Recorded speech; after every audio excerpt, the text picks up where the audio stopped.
मेरे प्यारे दर्शकों को देश की सबसे पसंदीदा डिबेट शो देश की बहस में दीपक चौरसिया का नमस्कार। कन्याकुमारी से क्षीर भवानी तक, कोटेश्वर से कामाख्या तक और लक्षद्वीप से लेह तक जो सबसे बड़ा मुद्दा होता है उसमें हम आपकी राय जानकर चुनते हैं देश की बहस का विषय। बहस की दशा और दिशा भी आपके माध्यम से ही तय होती है।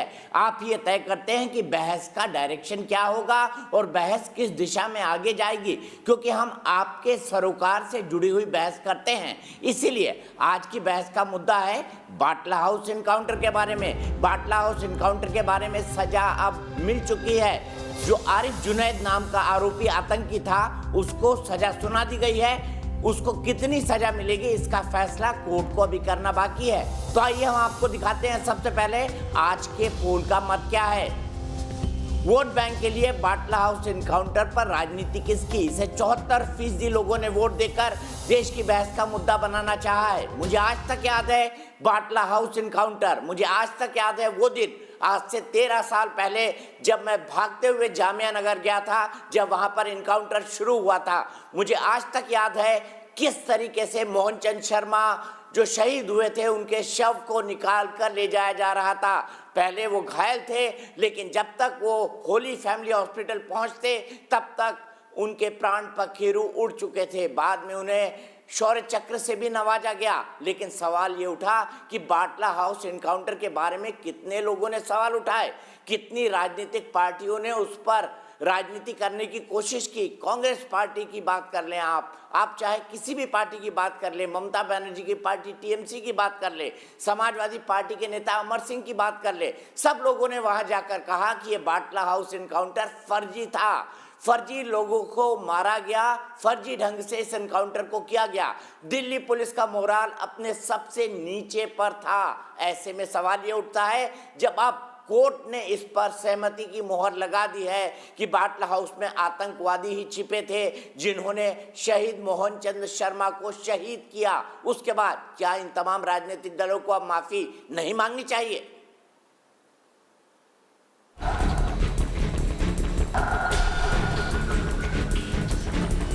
ममता जी, आपका क्या कहना है कि मैं पॉलिटिक्स छोड़ दूंगी?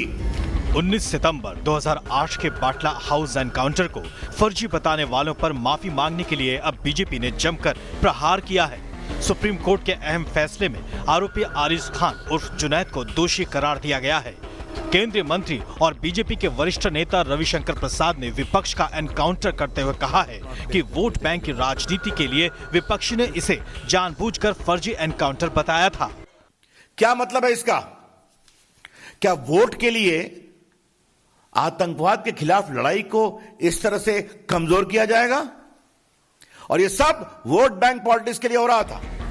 13 सितंबर 2008 को दिल्ली में सीरियल ब्लास्ट हुए थे, जिसमें 39 लोगों की जान गई थी, जबकि 159 लोग जख्मी हुए थे। ठीक 6 दिन बाद बाटला हाउस में पुलिस के जांबाजों ने एनकाउंटर में 2 आतंकी ढेर कर दिए, जबकि इंस्पेक्टर मोहन चंद शर्मा को शहादत देनी पड़ी। लेकिन तब ममता बनर्जी और दिग्विजय समेत कई नेताओं ने अपनी राजनीति चमकाने का खेल खेला। हमने सोनिया गांधी जी से बात करी। सोनिया गांधी जी को उस हादसे की हमने तस्वीरें दिखाई तो उनके आंसू फूट पड़े। दहशतगर्दी में एनकाउंटर होता है तो यहाँ गोली लगना नामुमकिन। अब बीजेपी ने फर्जी एनकाउंटर बताने वालों को पुराने वादे याद दिला दिए हैं। ममता बनर्जी जी 2013 में शाहजादे को जो एक्यूज थे उनको आजीवन कारावास हुआ। आरिफ खान जुनैद को सजा हो गई। ममता जी, आपका क्या कहना है? क्योंकि आपने पब्लिक स्टेटमेंट में दिखा रहा हूं कि मैं पॉलिटिक्स छोड़ दूंगी, जबकि विपक्षी पार्टियां नए सिरे से अपनी सफाई दे रही हैं। 13 साल के बाद उन मुद्दों को उठा रहे हैं, चूंकि 5 प्रांतों के अंदर इलेक्शन हो। आज तो आप चुनाव लड़िए कि आपने जब से सत्ता में आए हैं देश के लिए क्या काम किया है। ममता बनर्जी 2008 में जो बात कही थी वो बिल्कुल सही बात कही थी कि ये फेक इनकाउंटर है। देश की बहस में चर्चा है कि कोर्ट के फैसले से साफ हो गया है कि इंडियन मुजाहिदीन के आतंकियों को उनके अंजाम तक पहुंचाने के लिए एनकाउंटर बिल्कुल सही था। लेकिन सवाल उन नेताओं से है जिन्होंने एनकाउंटर की आड़ में कहीं न कहीं वोट बैंक की राजनीति के लिए एनकाउंटर को फर्जी बता पुलिस की जामाजी तक को झूठा बताया। सवाल ये भी है कि वोट के लिए क्या आतंकवाद की लड़ाई को कमजोर किया गया? तो सबसे बड़ा सवाल देश की बहस में आज हमारा होगा। आज देश की बहस में हमारा सवाल क्या होगा? देश की बहस में आज हमारा सवाल इसी से जुड़ा हुआ है, क्या फेक इनकाउंटर कहने वाले राजनीतिक दलों को माफी मांगनी चाहिए? बाढ़ से आ गई थी फेक इनकाउंटर कहने वालों की, इसीलिए आज का हमारा सवाल है, क्या फेक इनकाउंटर कहने वाले राजनीतिक दलों के लिए माफी मांगनी चाहिए? आप हाँ या नहीं में अपना जवाब दे सकते हैं। आप अपना जवाब हाँ या नहीं में हमारे वेबसाइट पर दे सकते हैं, आप हमारे मोबाइल ऐप का इस्तेमाल कर सकते हैं, आप हमारे फेसबुक पेज पर जा सकते हैं और आप हमारे ट्विटर हैंडल पर भी जा सकते हैं। देश की बहस में आपकी क्या राय है, हमारे दर्शकों की क्या राय है, ये शो के अंत में हम आपको हमेशा से दिखाते हैं। सबसे पहले इंट्रोड्यूस कर देता हूं कौन कौन से खास मेहमान हमारे साथ हैं। डॉक्टर सुधांशु त्रिवेदी, राज्यसभा के मेंबर भारतीय जनता पार्टी के और वरिष्ठ प्रवक्ता मेरे साथ जुड़ गए हैं। मेरे साथ वेद भूषण साहब जुड़ गए हैं, पूर्व एसीपी हैं दिल्ली पुलिस की, और दिल्ली पुलिस की साख पर कई सारे सवाल खड़े करने की कोशिश उस वक्त की गई थी। अभय दुबे जी कांग्रेस के राष्ट्रीय प्रवक्ता मेरे साथ जुड़ गए हैं, साथ ही साथ तौसीफ रहमान नेता टीएमसी के मेरे साथ जुड़ेंगे। अभय जी, सबसे पहले तो माफी से शुरुआत करनी चाहिए, क्योंकि आपकी पार्टी ने ही सबसे पहले कहा था, दिग्विजय सिंह जी जो आपके ही राज्य से आते हैं, कि एक फेक इनकाउंटर है। हाँ, मेरी सरकार ने सबसे पहले, चिदम्बरम जी ने कहा था कि पुख्ता प्रमाण है, ये कोई फेक एनकाउंटर नहीं है। उसके बाद 22 फरवरी 2009 दिग्विजय सिंह जी को भूल गए आप? देश के प्रधान, सुनिए ना, मैंने आपके दिग्विजय सिंह जी को भूल गए आप? मुझे कहने, सलमान खुर्शीद जी के आंसुओं को भूल गए आप? कहिए, चलिए। मिसेस गांधी के आंसुओं को भूल गए आप बोल लीजिए, फिर मैं जवाब दूंगा। पहले आप कह लीजिए पूरा। मैं चाहता हूं कि अनइंटरप्टेड 10 सेकंड दे दीजिए बस। देखिए, करनाल सिंह जो दिल्ली पुलिस के उस समय दिल्ली पुलिस के संयुक्त आयुक्त थे, उन्होंने किताब लिखी, उसमें कहा कि 22 फरवरी 2009 को पुलिस मुख्यालय में सार्वजनिक रूप से देश के प्रधानमंत्री मनमोहन सिंह जी ने भूरी भूरी प्रशंसा की कि आपने जिस प्रकार भारतवर्ष का मान बढ़ाया है और आतंकियों को मार गिराया, इसके लिए आप बधाई के पात्र हैं। और ये पहला फैसला नहीं है। 30 जुलाई 2013 को ही कोर्ट ने कहा कि प्रोसिक्यूशन ने इतने पुख्ता प्रमाण दिए हैं कि शहजाद अहमद को आजन्म कारावास की सजा सुनाई जाती है। और ये रविशंकर प्रसाद जी ने कोई नई एविडेंस नहीं दी है, ये उन्हीं एविडेंसेस के ग्राउंड पर जो बाद में आरोपी पकड़ा है उनको सजा हो रही है।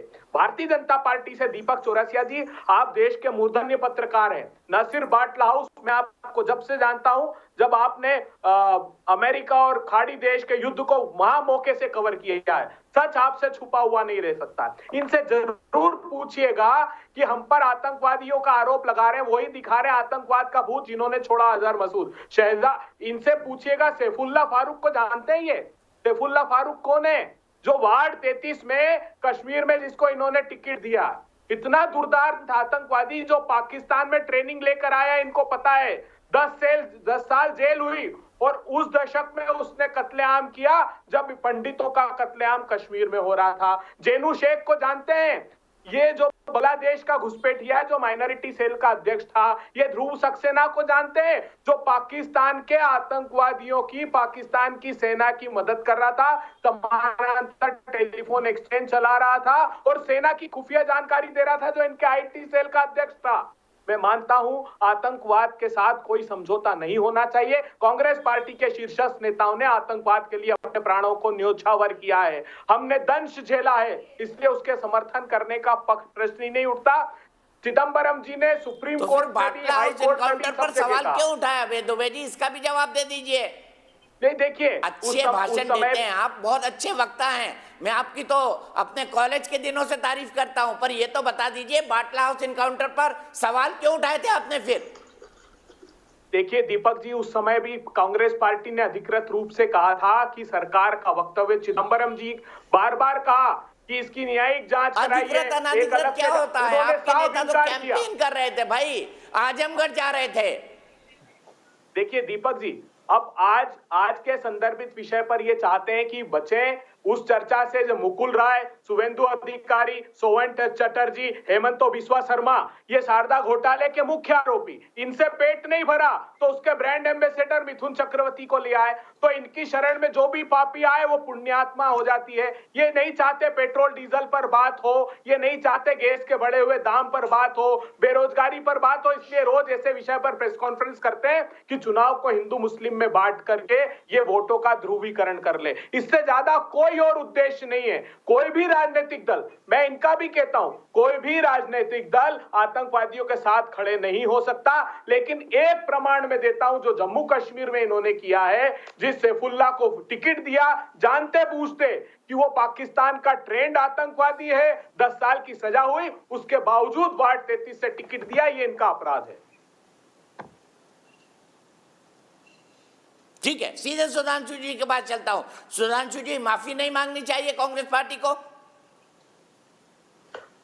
देखिए, अभय दुबे जी ने जो बोला, मैं उन्हीं की बात का समर्थन करते हुए उनकी फितरत बताता हूं। इनकी पार्टी की फितरत नहीं बदलती है, चाहे वो सत्ता में रहे या प्रतिपक्ष में। जो इन्होंने बोला बिल्कुल सही बात है। चिदम्बरम जी ने ही नहीं कहा था। मान्यवर, एक और फैक्ट ऐड कर देता हूं। आप ही की सरकार के समय में शहीद मोहन चंद शर्मा को अशोक चक्र मिला, मगर अफसोस कि आपकी अध्यक्षा की आंखों में आंसू आतंकवाद के आरोपियों के लिए आए, अशोक चक्र पाने वाले कैप्टन मोहन चंद शर्मा के लिए नहीं आए। बिल्कुल नहीं। अगर यह बात गलत है जी नहीं, तो आपके जैसे विद्वान व्यक्ति को गलत बात नहीं करनी चाहिए। पूरी बात कर लूं तब मैं कहूं, अगर यह बात गलत है तो या तो सोनिया जी का खंडन आ जाता या सलमान खुर्शीद पे कार्रवाई हो जाती कि पार्टी के राष्ट्रीय। चलिए, कोई बात नहीं, इस पे आपने मान लिया। ये उत्तर प्रदेश के आजमगढ़ में जाकर दिग्विजय सिंह क्यों इनके आरोपियों के विरुद्ध सजदा किए थे? राम नरेश यादव समेत उत्तर प्रदेश के तमाम नेता गए थे, क्यों गए थे भाई? उन पे क्या कार्रवाई की आपने? और आपको बताता हूं, इतना ही नहीं है, आपकी सरकार का इंटेलिजेंस ब्यूरो कहता था, इंटेलिजेंस ब्यूरो के चीफ ने कहा इशरत जहां आतंकवादी है, और आपके नेताओं ने कहा इशरत जहां बिहार की बेटी है। फितरत नहीं बदली। आपकी सरकार का आधिकारिक बयान है, राष्ट्रीय नहीं अंतरराष्ट्रीय स्तर पे, कि 26/11 हाफिज सईद ने कराया, और दिग्विजय सिंह ने पुस्तक का विमोचन किया कि 26/11 आरएसएस ने करवाया। अगर आपकी सरकार सच थी तो दिग्विजय सिंह जी को पार्टी से क्यों नहीं निकाला? पुस्तक है, लेकिन उसमें किंतु परंतु नहीं। और अगर दिग्विजय सिंह सही थे तो क्या कार्रवाई की आपने? अब सुनिए, तो आपकी सरकार ने अफजल गुरु को फांसी दी, और मणिशंकर अय्यर और शशि थरूर ट्वीट करते हैं अफजल हालात का मारा था। ये क्या है भाई? ये फितरत आपकी बदलती नहीं। आपने गृह मंत्री की बात कही, आपके गृह मंत्री सुशील कुमार शिंदे ने जनवरी 2013 में कहा आरएसएस के कैंप्स में आतंकवाद का प्रशिक्षण दिया जा रहा है जयपुर में। और जब सदन में उनसे पूछा गया कि भाई आपने गृह मंत्री के रूप में कहा है तो इस बात का साक्ष्य सदन के पटल पर रखिए, तो आपके गृह मंत्री ने क्या कहा? मैंने वो ऐसे ही बोल दिया था, मैं अपना बयान वापस लेता हूं। गजब का काम आप करते हैं। आपकी सरकार पहले कहती है कि समझौता एक्सप्रेस पाकिस्तान की कारतूत है, अचानक वो यू टर्न लेके कहती है अब हिंदू आतंकवाद है, और उसकी कोई चार्जशीट ही नहीं जमा कर पाते। फितरत नहीं बदली मान्यवर। जब आप सत्ता में थे तब भी आप इसी मुद्दे पर राजनीति कर रहे थे, और आज भी कर रहे हैं। और अफसोस की बात, एक और बात कह दूं, आपने कहा मुद्दों से ध्यान भटकाना, तो सिर्फ मैं ये कहना चाहूंगा, चूंकि आप विद्वान व्यक्ति हैं, आज गैस का सिलेंडर कितने का है? 800 रुपए का। जनवरी 2014 में जब आपकी सरकार आखिरी दिनों में थी, गैस का सिलेंडर कितने का था मान्यवर? 1300 रुपए का। अगर अरे नहीं साहब, कहां है आप? 2000 रुपए। गलत बात कह रहे हैं। अब 414 रुपए आप कहा? अरे थोड़ा तो 1000 रुपए का सिलेंडर था। 12 सिलेंडर पर झगड़ा था, 12 सिलेंडर सब्सिडाइज मिलते थे। आज तुम्हारे उज्ज्वला, मैं वही तो कह रहा हूँ, गैस सिलेंडर कितने का था?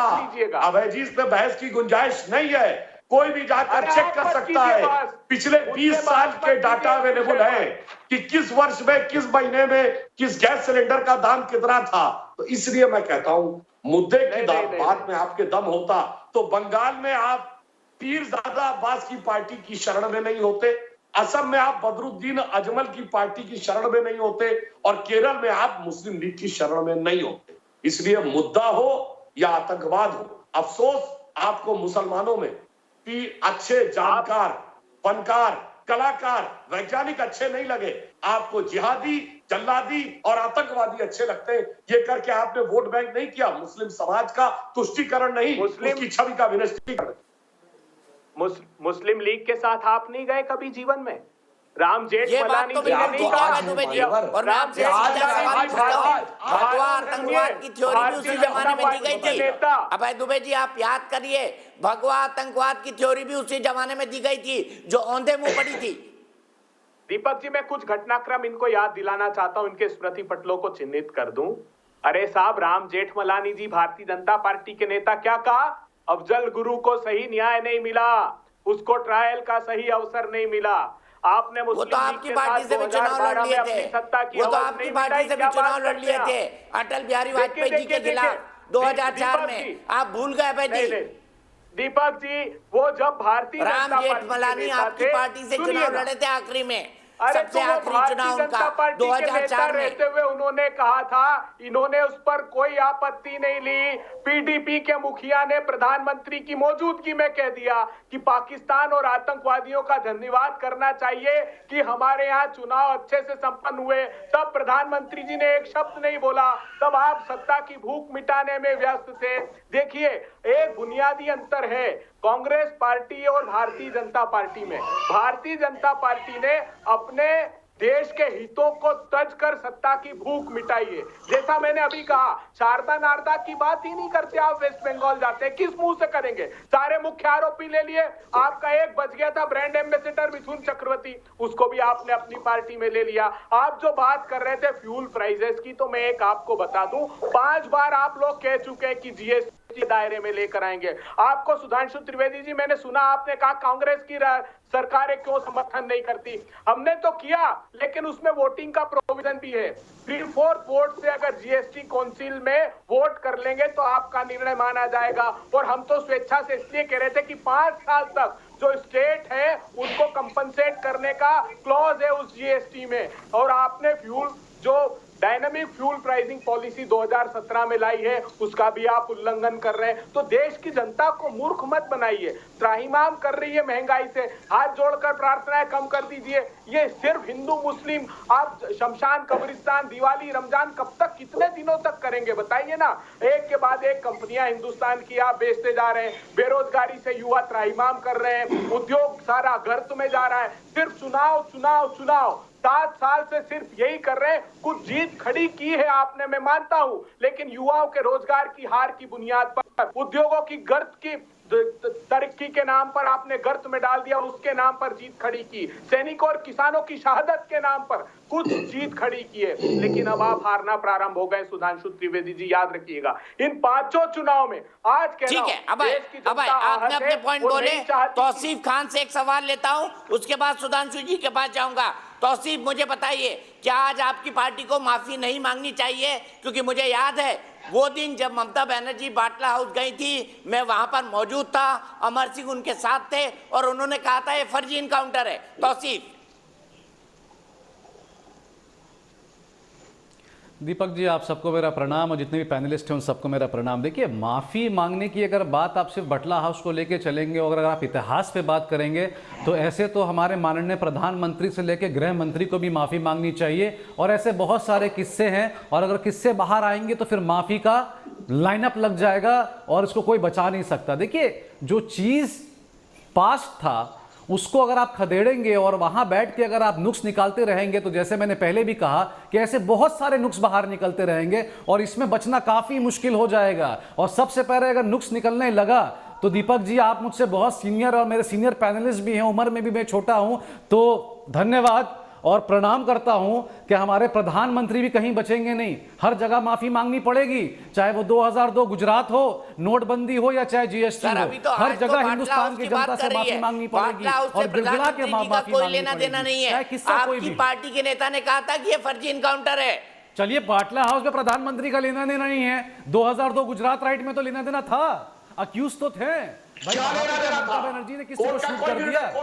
अगर सर, गंगा में बहुत पानी बह चुका है, चलती है सर, कहीं एक्यूज नहीं है वो, किसी अदालत में, किसी चार्जशीट में, किसी कमीशन में कहीं एक्यूज नहीं है वो। आपको भी फैक्ट ठीक करके बोलने चाहिए। कहां का अन्याय है? एक ईमानदार, एक शरीफ महिला को आज आप माफी नहीं मांगनी चाहिए आज ममता बनर्जी को बाटला हाउस में जाकर ये कहने के बाद कि एक फर्जी इनकाउंटर था? बिल्कुल नहीं माफी मांगनी चाहिए। किस चीज पे माफी मांगनी चाहिए आप कहिए? कहिए ना, अरे इसका तत्व दीजिए, आप वहां मौजूद। अरे भाई आज को संदेश कर दिया, क्या वो सब कोर्ट कुछ ने कर संदेश कर दिया कल। जो हुआ बहुत सही हुआ। चाहिए, आप कह रहे फेक इनकाउंटर था, जिस चीज के लिए उन्हीं की। अरे क्या चीज की माफी भैया, आप लोग सबसे माफी मांगा। अरे माफी मंगवानी है तो 2002 गुजरात राइट में लाखों हिंदुस्तानियों की जान गई, उसकी माफी नरेंद्र मोदी जी को मांगनी चाहिए। 2010 में सोहराबुद्दीन मर्डर केस में जब अक्यूज थे आपके गृह मंत्री, उसकी माफी मांगनी चाहिए। जीएसटी और नोटबंदी में रास्ते में जो आपने लाइन लगा दी है लाशों की, उसकी माफी मांगनी चाहिए। कोरोना वायरस अपने घर में नहीं पहुंच सके, रास्ते में दम तोड़ दिया, उसकी माफी मांगनी चाहिए। आपको पूरा मौका मिला है। हाँ तौसीफ जी पढ़े हैं सोहराबुद्दीन केस, माफी मांगिए। उसमें लिखा हुआ है कि आरोप ही झूठे नहीं अमित शाह जी के खिलाफ। अरे वही तो कह रहे भैया, अक्यूज्ड हैं ममता बनर्जी, अक्यूज्ड हैं क्या, किसी चीज में लगी हुई हैं क्या? अरे हवाई चप्पल, अरे दादा चप्पल पहन के तो जिंदगी बिता दिया, सूती साड़ी पहन के तो जिंदगी बता दिया, उसके पीछे पड़ गए कि माफी मांग लीजिए। अब दादा अब वोट मांगने का और कोई चलन नहीं रहा, तो अब आप पढ़ के बटला हाउस में माफी मांग लीजिए। वाह भाई, नहीं चिल्लाने, अरे वाह भाई, मैं सच बोलता हूं तो चिल्ला चिल्ली हो हैकल कर दिया आपको। और आप कह रहे हैं कि ईमानदार शरीफ औरत को कह रहे हैं कि माफी मांगनी चाहिए, हरगिज नहीं मांगनी चाहिए। सारे बकवास को मैंने सुना और अपनी बारीकाई जांची, हरगिज नहीं मांगनी चाहिए, और मैं बिल्कुल नहीं सुनूंगा किसी की बात। अगर बात क्यों माफी मांगेगी भाई? के दंगे के लिए आप लोग सुधांशु जी जवाब दीजिए, फिर मैं आपके पास आता हूं। सुधांशु जी जवाब दीजिए। बेकार हुए लोगों के लिए माफी मांगनी चाहिए, मगर मैं ये सब चाइना को 32,000 किलोमीटर की जमीन, मुझे मत बुलाइए डिबेट में, मैं बात नहीं सुनूंगा। अपने मुख्यमंत्री के लिए मैं कोई बात नहीं सुनूंगा, कोई अपशब्द नहीं सुनूंगा। कैसी हैसियत होती है आप लोग की कि आप माफी मांगने के लिए बोलते हैं? मांगने के लिए क्यों माफी मांगेगी भाई? 71 में 93 अरे टाली वाले घर में रह के जिंदगी बता दिया, हवाई चप्पल पहन के जिंदगी बता दिया, और कहते हैं माफी मांगी। बटला हाउस में उनका हाथ था क्या? माफी मांगनी चाहिए। राम सेतु के मुद्दे पे क्या बात कर रहे हैं भाई साहब? राम थे ही नहीं, इसके लिए माफी मांगनी चाहिए। महात्मा गांधी का पॉलिटिकल विजन उस पे है, कभी आपके ऊपर नहीं बोलता करने के लिए माफी मांगनी चाहिए। हिंदू आतंकवाद होता है, इसको कहने के लिए माफी मांगनी चाहिए। क्या क्या ऐसे हजारों डिबेट हम और आप कर चुके हैं, और मैं कभी किसी के ऊपर नहीं बोलता हूं। चिल्लाने से नहीं होता भाई, फैक्ट की बात होनी चाहिए। किससे माफी मांगेंगे भाई? जो खुद अक्यूज रह चुका है हर चीजों में, उससे माफी मांगेंगे? अरे किससे माफी मांगेंगे भाई? नाम तो बता दीजिए। हिंदुस्तान से माफी मांगेंगे, उस हिंदुस्तानियों से माफी मांगेंगे जिन्होंने आपको लाइन में खड़ा कर दिया, कतार में खड़ा कर दिया, लाशों का ढेर लगा दिया, हिंदू मुसलमान का कत्ल कर दिया, होली और दिवाली ईद में फर्क ला दिया, उससे माफी कहेंगे? अरे किससे माफी मांगिएगा आप लोग? शर्म नीचे हो जाएगा, शर्म से अगर माफी मांगने की बात करिएगा। मैं हरगिज अपने डिबेट में चुप नहीं रहूंगा। आपको माफी मांगनी चाहिए, पूरे हिंदुस्तान से माफी मांगनी। कोई चारा नहीं आपके पास। आज आपकी वो स्थिति है ना, पी ना पाए तो ढरका दे। ठीक है, मैं दोनों को रोकूंगा। मेरे एक दर्शक डॉक्टर विवेक परिहार भोपाल से मेरे साथ जुड़ गए हैं। डॉक्टर विवेक परिहार, क्या उन पॉलिटिकल पार्टीज को माफी मांगनी चाहिए जिन्होंने बाटला हाउस एनकाउंटर को फर्जी कहा था?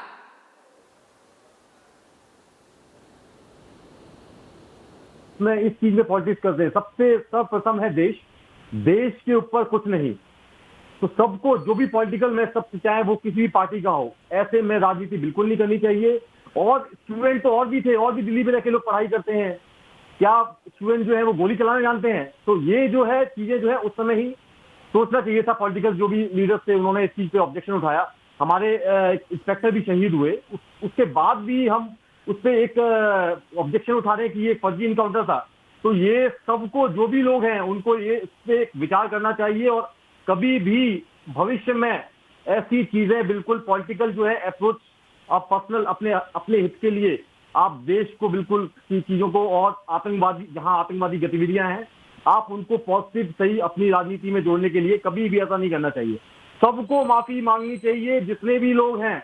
मैं बिल्कुल आत्ममंथन करना चाहिए कि देश से बड़ा कुछ नहीं है, कहीं भी ऐसा नहीं होना चाहिए बिल्कुल भी।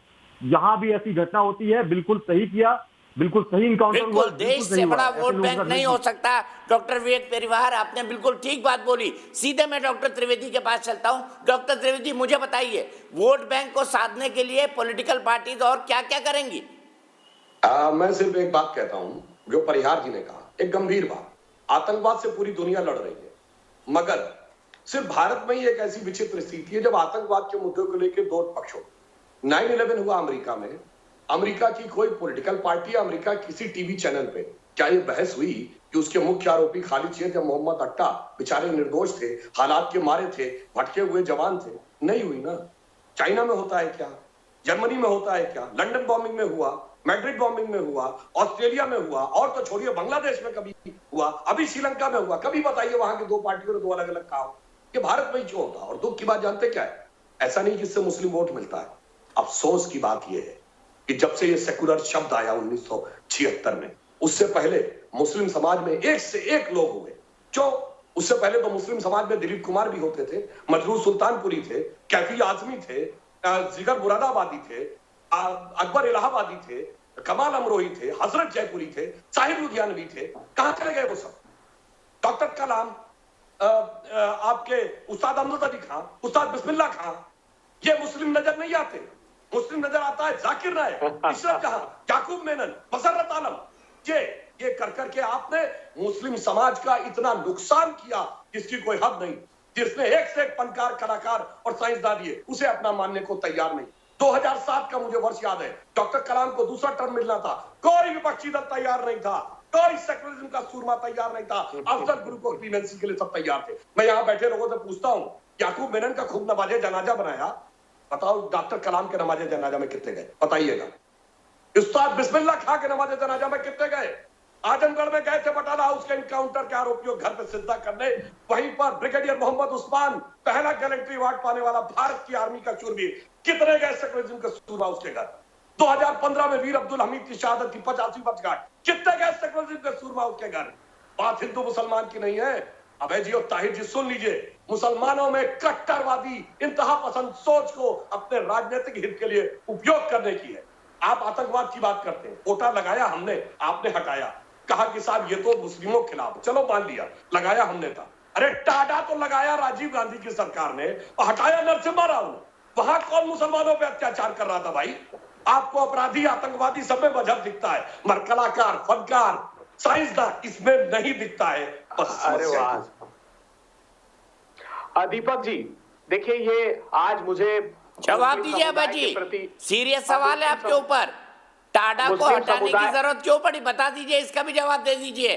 क्यों टाडा को मुसलमानों के खिलाफ बताया जा रहा था 90s के दौर में, जब मुंबई ब्लास्ट जैसी घटनाएं हुई थी? देखिए, सुधांशु त्रिवेदी जी का मुस्लिम समुदाय के प्रति समर्पण का भाव देखकर मुझे कुछ क्षण के लिए तो लगा ये भारतीय जनता पार्टी के है ही नहीं, क्योंकि चुनाव में ही भारतीय जनता पार्टी, मैंने कंस्टिट्यूएंसी वाइज देखा है कैसे माइक्रो लेवल पर जाकर ध्रुवीकरण करते हैं। अरे एनसीटीसी को भूल गए क्या? हम लाए थे नेशनल काउंटर टेररिज्म काउंसिल, हमने बात की थी यूएपीए में, और वो तो unlawful prevention of unlawful activity act का सेक्शन 44 का ऑलरेडी प्रोविजन था। क्या कहा सुषमा स्वराज जी ने, क्या कहा भारतीय जनता पार्टी ने कि नहीं साहब, राज्यों के अधिकारों पर अतिक्रमण करना चाहती कांग्रेस पार्टी, इसलिए आतंकवाद के खिलाफ ये कानून ला रही है। अच्छा याद दिलाया मसर्रत आलम का, वो भूल गए प्रिवेंटिव डिटेंशन का order superintendent of police Kashmir का। उसने कहा था कि इस मसर्रत आलम को मत छोड़िए, मैं प्रिवेंटिव डिटेंशन ऑर्डर देता हूं, नहीं तो पूरा तहस नहस कर देगा शांति को कश्मीर की। आप नहीं माने, तब तो कोई सरकार नहीं थी। गृह मंत्रालय से, मोदी सरकार के गृह मंत्रालय ने साफ इनकार कर दिया, मसर्रत आलम को छोड़ दिया। आप जानते हैं उसके बाद क्या हालात हुए जम्मू कश्मीर के। आपने बहुत अच्छा जाकिर नायक का जिक्र किया। अरे आप जब उसकी मेहमान नवाजी करें 2003 में, जम्मू कश्मीर में शासकीय अतिथि बना दे अटल जी की सरकार में, तब तो जाकिर नायक महान हो गए आपके लिए। और बाद में आप सिर्फ ध्रुवीकरण के आरोप लगाने के लिए कांग्रेस पार्टी को बदनाम करते। देखिए निकल, ठीक है, अब जवाब ले लेते हैं सुधांशु जी, जवाब देश को।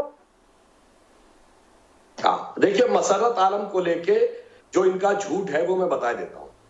मसर्रत आलम को छोड़ने का आदेश इनकी सरकार में हमारे आने से पहले हो चुका था। उस दरमियान नहीं झूठ, बिल्कुल झूठ। 2015 का है, 2015 का आदेश, अरे मैं आप बोल रहे थे, बिल्कुल गलत बात। बिल्कुल नहीं सहूंगा। मेरा सेंटेंस पूरा होने दीजिए, प्रिवेंटिव उसके बाद डिटेंशन आप ऑर्डर बोलेंगे। सुप्रीडेंट ऑफ मसरत आलम कितनी देर जेल के बाहर रहा था? 2050 2015 का है, आप समझिए। और वहां पर कोई सरकार भी नहीं थी उस समय, क्योंकि वहाँ गवर्नर का रूल था। मैं ऑर्डर की कॉपी दे सकता हूँ एसपी का। झूठ बोलना बंद कीजिए, इस बात को बिल्कुल बर्दाश्त नहीं किया जाएगा। मसरत आलम को आपने छोड़ा, पूरा देश जानता है। दीपक चौरसिया जी गूगल कर लीजिएगा, आपके सामने आ जाएगा। आप भी आ गए कहोगे तो मैं चिट्ठी भी भेज कांग्रेस के सारे प्रवक्ता हैं, अपनी बारी का इंतजार किए बगैर लगातार बोलना। मैंने शांति से नहीं लगातार क्या, आप गलत तथ्य तो मत रखिए। अच्छा चलिए एक और बात बोल देता हूं। आतंकवाद के प्रति आपकी लड़ाई कितनी गंभीर है कि श्रीनगर के लाल चौक पे 1989 से 1999 तक 10 साल 26 जनवरी 15 अगस्त में झंडा नहीं फहराया जा सका। 26 जनवरी 99, 26 जनवरी 89 के बाद 10 साल का पहला मौका था जब हमारी सरकार आ गई, तब झंडा फहराया गया। आतंकवाद की अगर ईमानदारी की बात कहूं, पंजाब का आतंकवाद, कश्मीर का आतंकवाद, एलटीटी का आतंकवाद, नॉर्थ ईस्ट का आतंकवाद, सब 80 के दशक में थे। 1980 से 90 के बीच में किसकी सरकार थी? 2/3 बहुमत की इंदिरा गांधी, और 90 के दशक में 80% बहुमत की राजीव गांधी की सरकार, और उसमें सब आतंकवाद उभरता चला गया। और जैसे ही हम सरकार से हटे 2004 में, अरे कौन सा ऐसा शहर का धमाके नहीं हुए? दिल्ली में धमाके, मुंबई में धमाके, जयपुर में धमाके, नागपुर में धमाके, गुवाहाटी में धमाके, हैदराबाद में धमाके, बेंगलोर में धमाके, लखनऊ में धमाके, बनारस में धमाके, चलती ट्रेन में धमाके, चलती बस में धमाके, जगह जगह पार्कों में लिखा रहता था इसको छूना नहीं, कुछ हो जाएगा। क्यों? आतंकवादियों को पता था पुलिस हमें गिरफ्तार करेगी, मगर हमें सपोर्ट करने वाली एक आतंकवादियों को आइडियोलॉजिकल सपोर्ट देने वाली जमात खड़ी है। आज क्यों वो बंद हो गया 7 साल में? क्योंकि उसे समझ में आ गया आज की सरकार में कोई बचाने वाला रहनुमा नहीं है, किसी की आंखों में आंसू आने वाले नहीं है। यहां जो पड़ेगा वो डंडा ही पड़ेगा, किसी को मखमली हाथ नहीं मिलेगा। अक्षरधाम भूल गए? अक्षरधाम में धमाके किसके समय हुए थे? पार्लियामेंट में हमला किसके समय हुआ था? पठानकोट में हमला किसके समय हुआ? उरी में हुआ, हंदवाड़ा में हुआ। जानते हैं आप रिपोर्ट देख लीजिए, 5000 बम धमाके हुए हैं। आप रिपोर्ट तो पढ़िए, आपके समय की परिस्थिति क्या है। और बात जो आपने बड़ी माकूल की है, ये कब बताइए, कब पंडितों का कत्लेआम हुआ जम्मू कश्मीर में? कौन सी सरकार थी उस समय? अरे आप थे विश्वनाथ प्रताप सिंह जी के साथ केंद्र की सरकार में, और जगमोहन थे गवर्नर वहां। आपके समय 1 जनवरी 1990 से चालू हुआ कश्मीरों का कत्लेआम जम्मू कश्मीर में, उसके जिम्मेदार आप हो। आप बच नहीं सकते। मैं तो आग्रह करता हूं कि इन मुद्दों की अपेक्षा जो देश के आज प्रासंगिक मुद्दे हैं उस पर कम से कम बात कीजिए। प्रधानमंत्री जी, आप एक बार तो शारदा स्कैम का नाम मुंह से ले लीजिए। पर इन मुद्दों पर बात क्यों ना हो अभय दुबे जी? अभय दुबे जी, इन मुद्दों पर बात क्यों ना हो? अभय जी, इन मुद्दों पर बात क्यों ना हो? शारदा एक स्कैम था, बोलिए कहलवाइए। इसका इंटेंट देखिए ना, मुझे बताइए। आजादी के बाद सेना का सबसे बजट कम इन्होंने किया। खजूरी कमेटी की रिपोर्ट देख लीजिए, मुरली मनोहर जैसी parliamentary standing committee on estimate देख लीजिए।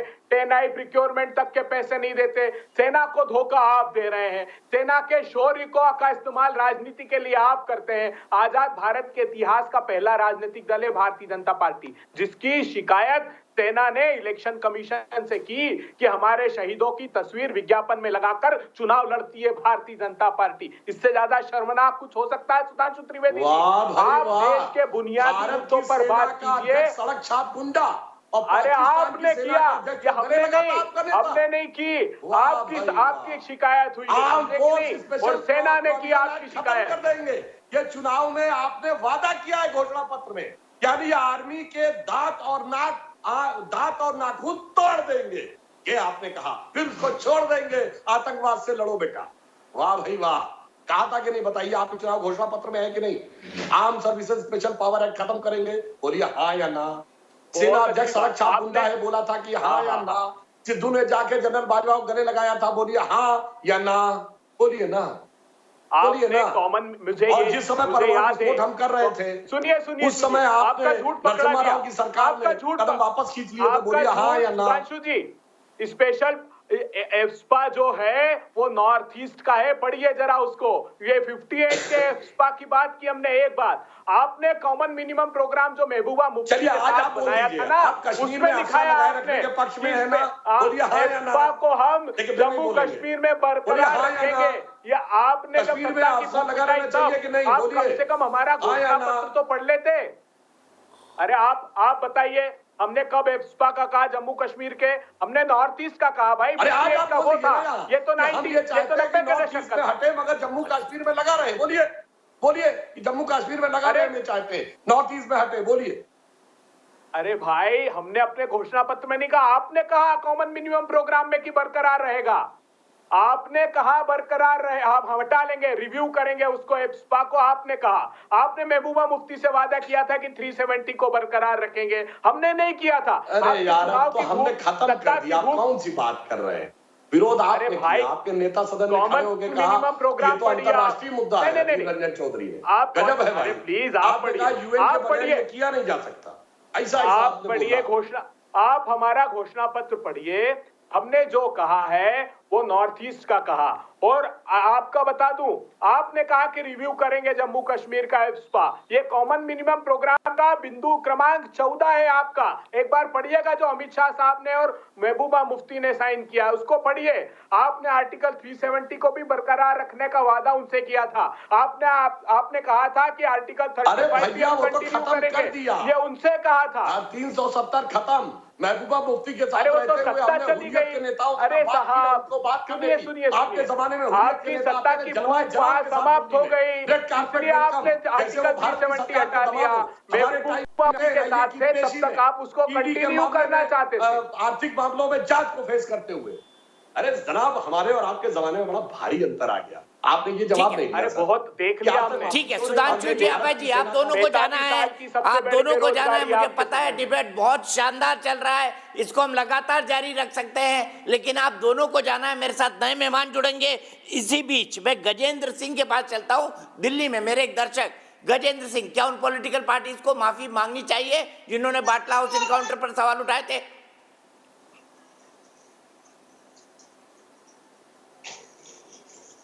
दीपक जी, मैं इसमें शुरुआत से ही कहता आया हूं, हालांकि इसमें 100% पॉलिटिकल पार्टीज को जनता से सामने आके माफी मांगनी चाहिए, क्योंकि उस समय भी दिल्ली में विधानसभा चुनाव की तैयारियां चल रही थी जिस समय की ये घटना है। और उस समय पे ना कि ममता बनर्जी ने दिल्ली की जो जनता है उनकी भावनाओं का ख्याल रखा, बल्कि उनके खिलाफ आके और बल्कि गवर्नमेंट एजेंसीज के ऊपर सवाल उठाया।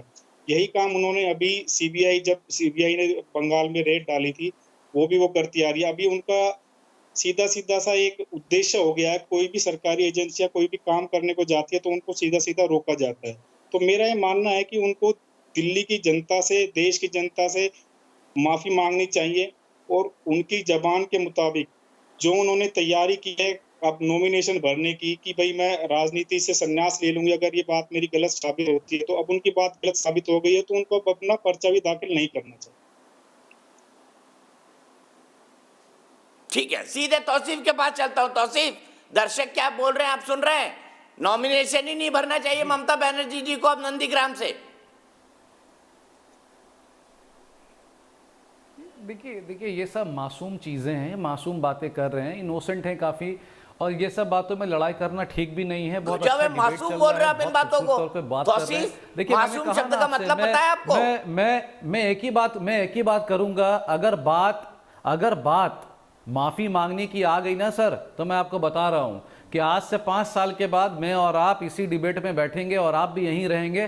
पुलवामा का चिट्टा अगर खुल गया ना, तो बता रहा हूं मैं, इतिहास गवाह है, उससे बड़ा कुछ केस नहीं हो सकता। जहां व्हाट्सएप लीक भी हो गई थी, सब कुछ पता चल गया था। वेद प्रकाश जी के पास चलता हूं। वेद प्रकाश जी, मुझे बताइए, मुझे बहुत अच्छी तरह उस वक्त के हालात पता है। दिल्ली पुलिस की साख पर कितने सवाल उठे थे बाटला हाउस काउंटर को फर्जी बताकर? वेद प्रकाश जी बताइए। कुछ सालों के बाद जब वो पावर में नहीं डाउन होता है पुलिस का, जब वो अपनी जान पर खेल के इस तरह का ऑपरेशन करता है, तब। तौसीफ भाई सुन लीजिए थोड़ा। दीपक जी, दिल्ली की एक सेशन कोर्ट ने कल जो निर्णय सुनाया है, जिसमें आरिफ एलियास जुनैद को उन्होंने जिम्मेदार ठहराया है, गिल्ट ठहराया, उसका 15 तारीख को क्वांटम ऑफ पनिशमेंट डिसाइड होगा।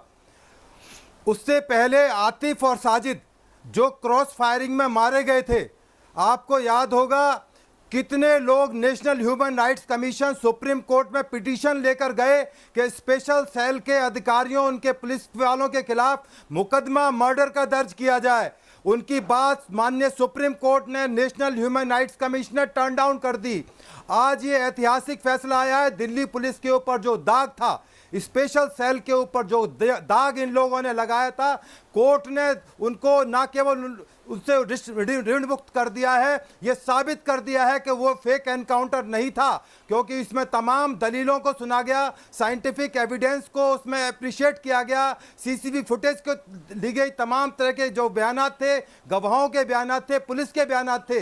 बल्कि आपको मैं बताऊं कि इसके अंदर करीब करीब नहीं के बराबर पब्लिक विटनेस थे, केवल और केवल पुलिस के विटनेस थे, जिनको कोर्ट ने एंडोर्स किया और ये साबित किया कि ये एनकाउंटर नहीं था।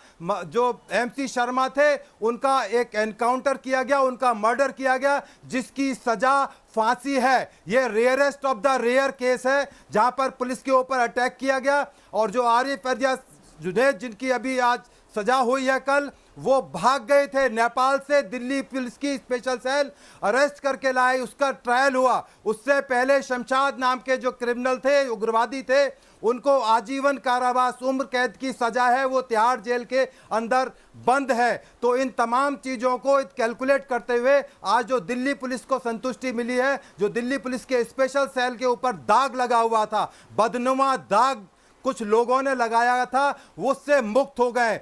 मोहन चंद शर्मा के परिवार, उनके माता पिता, उनके बच्चे, उनकी पत्नी, शायद उनके जो दिल पर जो जख्म थे शायद कुछ हल्के हुए होंगे। ये ना केवल मोहन चंद शर्मा और हेड कांस्टेबल बलवंत सिंह की अटेम्प्ट टू मर्डर के लिए जिम्मेदार हैं, बल्कि 39 बेगुनाह लोगों की मौत के जिम्मेदार हैं और 165 आदमी उसमें इंजर्ड हुए।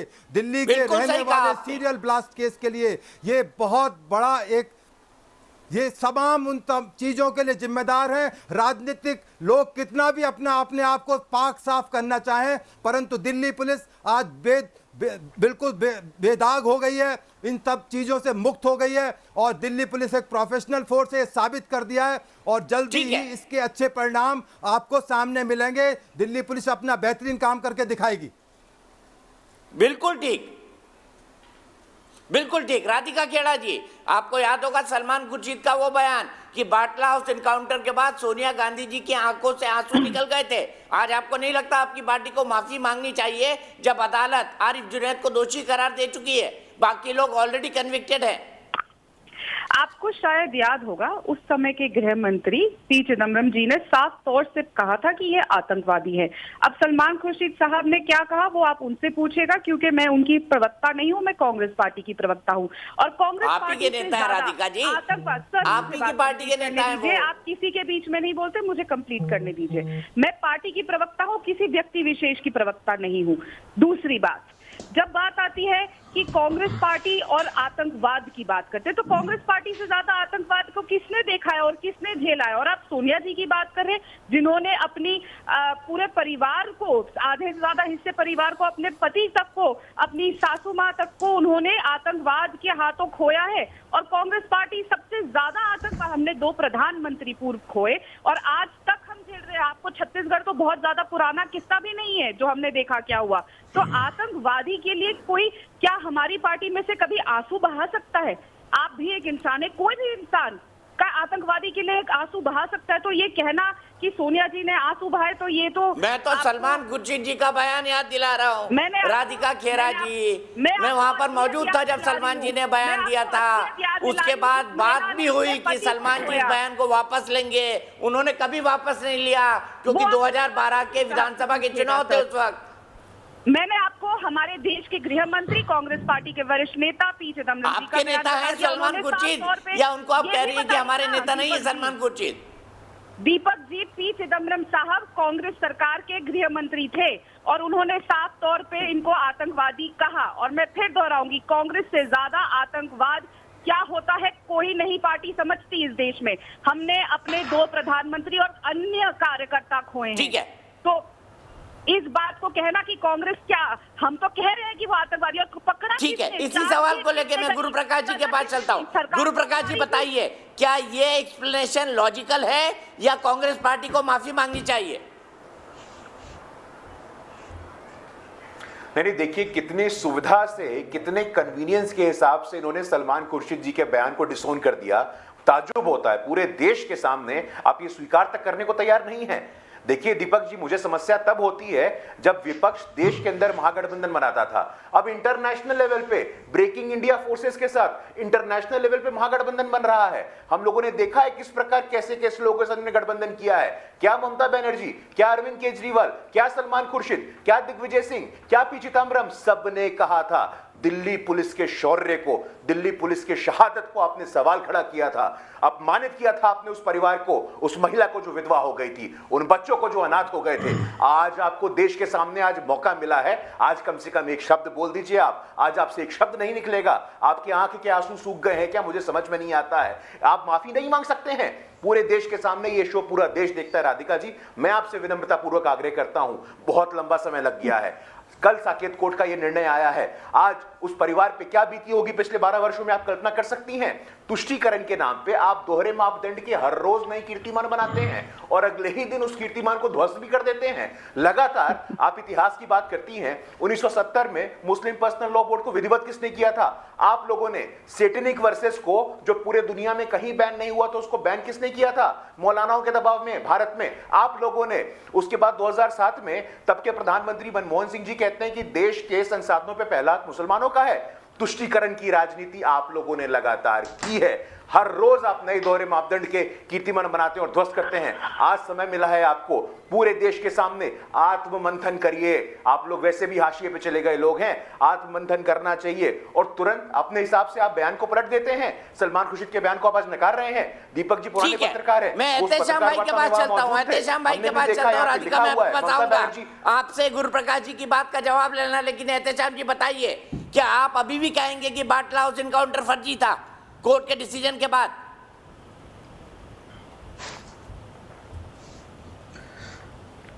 दीपक भाई साहब, देखिए, इनकाउंटर फर्जी था या नहीं था ये अदालत का काम है डिसाइड करना। और आप में अगर थोड़ी सी भी हिम्मत है और थोड़ी सी भी ईमानदारी बाकी है दीपक भाई साहब, तो मुझे 2 मिनट का टाइम दीजिएगा बात करने का। आज जिसको भी सजा हुई है उनको सबूत के आधार पे या जिस भी आधार पे सजा हुई है, ये उनका प्रेरोगेटिव, मैं उनका लॉयर नहीं हूं। मैं इनकाउंटर फर्जी था नहीं था ये डिसाइड करना मेरा काम नहीं है। 122 लोगों को जब बिना किसी जुर्म के 20 साल बाद उनको एक्यूट किया गया, उसके बारे में आपके चैनल ने डिबेट क्यों नहीं करी? बताइए आप अपने दिल पे हाथ रख के बोलिए दीपक भाई साहब कि उन 122 लोगों की क्या जिंदगी नहीं थी? जो भी पुलिस ऑफिसर बटला हाउस में शहीद हुए हैं उनके लिए मैं श्रद्धांजलि देता हूं और उनके लिए मैं बिल्कुल, मतलब पूरा हिंदुस्तान उनका कृतज्ञ है। लेकिन जो 122 लोग 20 साल बाद अदालत से बेगुनाह होके छूटे हैं, उनके बारे में आपका क्या ख्याल है? आज हिंदुस्तान में दीपक भाई साहब 8 लाख बच्चे हर साल जो 5 साल से कम की उम्र के में भूख की वजह से दम तोड़ देते हैं, उनके बारे में आप डिबेट करना क्यों नहीं चाहते? आप एक पॉलिटिकल माइलेज गेन करने के लिए, आप पत्रकार की हैसियत से नहीं, आप बीजेपी की प्रवक्ता की हैसियत से यहाँ पे चैनल में बैठते हैं। क्योंकि अगर आप एक सच्चे पत्रकार की हैसियत से चैनल में बैठते तो आप उन 122 लोगों का भी जिक्र करते और 8 लाख आपने मुझे भारतीय जनता पार्टी का मेंबर बनाया। Thank you very much, thank you very much Ehtesham ji, thank you very much. Deepak ji, ठीक है। संगीत रागी जी, एग्री करते हैं इनकी बात से कि हम पॉलिटिकल बैटिंग कर रहे हैं? क्या ये मुद्दा देश के स्मरण में ऐसा नहीं है कि बाटला हाउस इनकाउंटर ने कितने लोगों को हताहत किया, कितने लोगों की जान गई, कितने लोग परिवर्तित हुए, कितने लोगों पर सवाल उठे? देखिए दीपक जी, मामला सुप्रीम कोर्ट में गया था। सुप्रीम कोर्ट ने भी इसको एंटरटेन करने से मना कर दिया था। ह्यूमन राइट्स कमीशन तक गया है, नेशनल ह्यूमन राइट्स कमीशन में गया था, उसने भी दिल्ली पुलिस को क्लीन चिट दिया था इस मामले में। निश्चित तौर पर पी चिदम्बरम जी ने कहा था कि ये फर्जी इनकाउंटर नहीं है, लेकिन एक सवाल बनता है, तो इसका मतलब ये माने कि कांग्रेस की अध्यक्षा और गांधी परिवार सत्ता के लिए अपनी ही सरकार को कटघरे में खड़ा कर रही थी। मुसलमानों के वोट के लिए क्या कांग्रेस का गांधी परिवार इंडियन मुजाहिदीन के साथ खड़ा हो रहा था। राहुल गांधी के उस समय के सबसे बड़े सलाहकार थे दिग्विजय सिंह जी, और वो आजमगढ़ तक चले गए थे। आपको याद होगा, देखिए, जो प्रधानमंत्री सोनिया गांधी को रिपोर्ट करता हो, जो गृह मंत्री सोनिया गांधी के इशारे पर काम करते हो, क्या ऐसा विश्वास किया जा सकता है कि प्रधानमंत्री और गृह मंत्री ने उनको बताया नहीं होगा कि ये सच नहीं है, ये इनकाउंटर जो है वो सही इनकाउंटर है?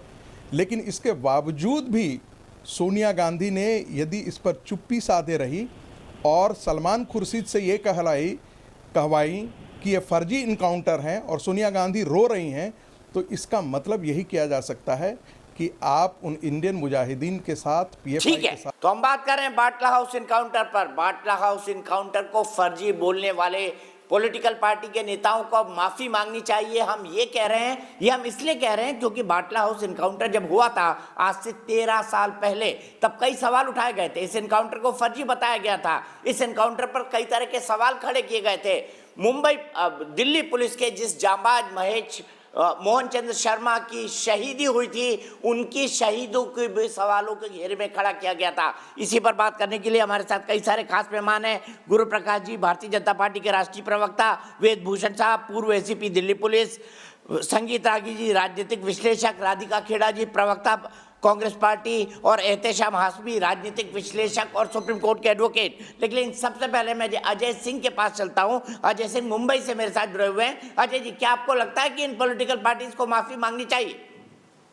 दीपक जी, जब ये वाकया हुआ था सितंबर 2008 में, तो ये जितनी विपक्षी पार्टियां थी, कांग्रेस के ही गृह मंत्री थे और उनकी ही पुलिस थी, और ये इनकाउंटर हुआ। देश के सबसे बड़े दुर्दांत आतंकवादियों का जो गैंग है इंडियन मुजाहिदीन, उसमें से ये लोग थे और इनके ऊपर इनकाउंटर हुआ। लेकिन ये इनकाउंटर होने के बाद उस समय की कांग्रेस अध्यक्षा, जो वर्तमान में भी कांग्रेस अध्यक्षा है, सोनिया गांधी जी, वहाँ पे जाके आंसू बहाई। ममता बनर्जी जी, जो आज इस तरह से लोगों के बीच में जा रही हैं और अपीजमेंट की पॉलिटिक्स कर रही हैं, इन्होंने ये पेश किया कि अगर इनके ऊपर कोई दोष साबित करती है कोर्ट, तो मैं राजनीति से संन्यास ले लूंगी। इनको दीपक जी पूरा देश मानता है। इस तरह के राजनीतिज्ञ अगर लोगों के बीच में आते हैं और आने के बाद इस तरह का स्टेटमेंट देने के बाद समय आने पे मुकर जाते हैं, और इनके जो प्रवक्ता है आने के बाद बोलते हैं कि वो ऐसा क्यों करेंगी, मोदी जी ने क्या किया, दूसरे ने क्या किया। ये देश से जुड़ा हुआ मामला है। कभी मोदी जी ने देश से या भाजपा के जुड़े हुए लोगों ने देश से कभी गद्दारी या इस तरह का जो है स्टेटमेंट नहीं दिया। लेकिन ये विपक्ष के जो लोग हैं, ये बार बार हमेशा जब भी देश हित की बात होती है, ऐसे पहुंच के आंसू बहाना और लोगों को अपीजमेंट की राजनीति करने की आदत पड़ चुकी है। ठीक है अजय सिंह जी, यही रुकते हैं और सीधे संगीत रागी जी के पास चलता हूं। संगीत रागी जी, अपीजमेंट की राजनीति है या फिर वोट बैंक की पॉलिटिक्स?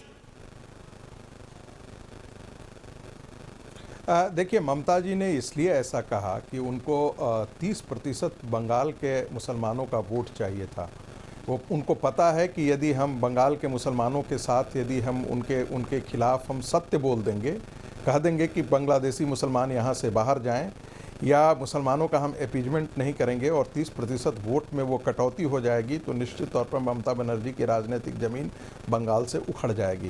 कांग्रेस को उत्तर प्रदेश का चुनाव लड़ना था, तो स्वाभाविक है कि उत्तर प्रदेश के ही अधिकांश आतंकवादी उसमें थे। कांग्रेस ने देखा कि जो खोई हुई ज़मीन है, जो कांग्रेस का जो एक वोट बैंक हुआ करता था मुसलमानों का, वो छिटक गया है। कांग्रेस उस प्रतियोगिता में शामिल है ताकि किसी भी तरीके से कांग्रेस में वो वोट बैंक दोबारा मुसलमानों का लौट आए। संभव नहीं हो पा रहा है, इसीलिए कांग्रेस इस हद तक जा रही है। देखिए, आज जो 23 कांग्रेस के लोग जो पार्टी से लगभग विद्रोह करके आवाज़ उठा रहे हैं, वो इसलिए उठा रहे हैं कि उनको लगता है कि राहुल गांधी और प्रियंका गांधी परिवार को हम ढोते ढोते राष्ट्र के साथ कितना पाप करें, कौन कौन से पाप के हम हिस्से बने। क्या राष्ट्र वोटों के लिए और गांधी परिवार को सत्ता में लाने के लिए क्या हम इंडियन मुजाहिदीन के साथ खड़े हो जाएं, पीएफआई के साथ खड़े हो जाएं, उन तत्वों के साथ खड़े हो जाएं जो इस देश को देश के राजनीतिक हितों को, देश के जो सांस्कृतिक हितों को, उन सबकी वो बलि चढ़ा देना चाहते हैं? ये बहुत महत्वपूर्ण सवाल है। ये महत्वपूर्ण सवाल है कि 70 साल के विभाजन के पश्चात भी क्या भारत की राजनीति खास करके इसी सवाल को लेकर चलते हैं राधिका खेड़ा जी के पास। राधिका खेड़ा जी, क्या लगता है कांग्रेस के कुछ नेताओं को कि वाकई अब गांधी परिवार को ढो रही है कांग्रेस? सबसे पहली बात तो हो सकता है भाजपा में ढोने और ना ढोने का वो रहा हो, जो भी चलता है। मैं नहीं जानती कि रागी साहब, आरएसएस के रागी साहब क्या बोलते क्या नहीं और कहां से फर्जी अपनी डिग्री लेकर आए हैं प्रोफेसर की, और देश को भ्रमित करने का काम नेशनल टेलीविजन पे कर रहे हैं। लेकिन मैं कुछ बातें यहाँ पे आपको साफ कर दूं।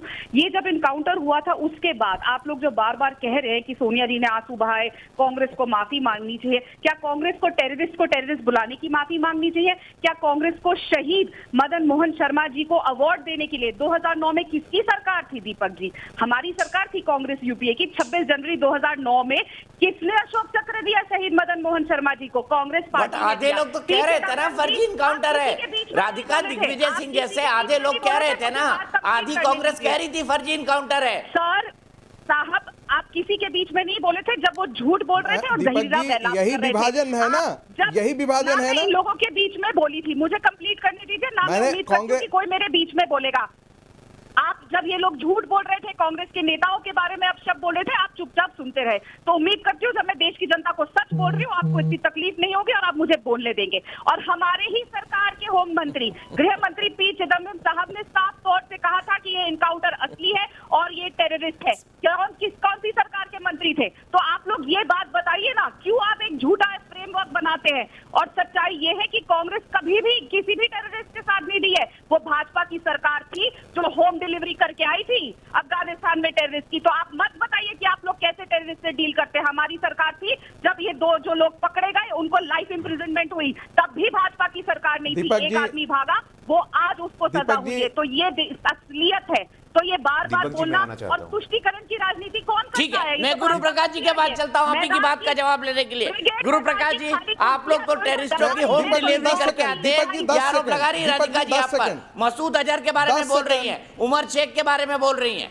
नहीं देखिए, मैं संगीत जी आ रहा हूँ आपके पास। एक मिनट, गुरु प्रकाश जी से एक कमेंट ले लेता हूं। राधिका जी से आग्रह करूंगा, दीपक जी, मैं राधिका जी से आग्रह करूंगा, उन्होंने गलत नाम लिया है, मदन मोहन शर्मा नहीं, मोहन चंद शर्मा। तो आप प्लीज क्षमा मांगिए, आपने गलत नाम लिया है, नाम सही से लीजिए। दूसरी बात, आप लोग तुरंत जो सर्टिफिकेट बांटने की एजेंसी आपने खोल के रखी है ना, आपको मालूम है संगीता जी का क्वालिफिकेशन क्या है? गलत हो गया, मैं आप के सामने ही बोल रही हूँ, सॉरी, क्योंकि ठीक है, थैंक यू बोलते हुए मेरे से नाम गलत हो गया। थैंक यू राधिका जी, हो गया, थैंक यू, सुन लिया मैंने, थैंक यू राधिका जी। और बात पे जो आप लोगों ने सर्टिफिकेट बांटने की एजेंसी खोल ली है ना, थोड़ा आत्मचिंतन करिए। संगीत रागी जी का जो क्वालिफिकेशन है आपके पास आधा क्वालिफिकेशन में नहीं होगा, तुरंत आप किसी के क्वालिफिकेशन में प्रश्न खड़ा कर देते हैं। यही आपका एरोगेंस है, यही आपका घमंड है, यही आपका अहंकार है जो आज आप लोग हैं जहां पे आप हैं। मैंने आपकी क्या बात, आप बीच में मत बोलिए, आप बीच में मत बोलिए। आप राधिका जी, यही तो आपके संस्कार हैं, आपके संस्कार यही हैं, आपके संस्कार है कि आप हस्तक्षेप कर रहे हो, संस्कार है आपके, आप हस्तक्षेप कर रहे हो। आपके पास जब कोई तथ्य नहीं होता है, तर्क नहीं होता, तो बीच में हस्तक्षेप करते हो आप, कोई तर्क नहीं है राधिका आपके पास, कोई तथ्य नहीं है आपके पास, हस्तक्षेप करना बंद करो आप। दीपक जी, मैंने भी तो यही कहा था, मुझे श्रीमती सोनिया गांधी जी ने देखिए, मैंने यही तो कहा था कि श्रीमती सोनिया गांधी जी ने अपने भी सरकार को नीचा दिखाया सिर्फ सत्ता के लिए। दूसरी बात, सोनिया गांधी जी ने अपना पति नहीं खोया था और न अपनी सास खोई थी, इस देश ने अपना प्रधानमंत्री खोया था, इसलिए परिवार नहीं खोया था। ध्यान रखिएगा, ये बात मैं बहुत गंभीरता से कह रहा हूं। देश ने अपना प्रधानमंत्री खोया था। राजीव गांधी मेरे भी उतने ही प्रिय प्रधानमंत्री थे।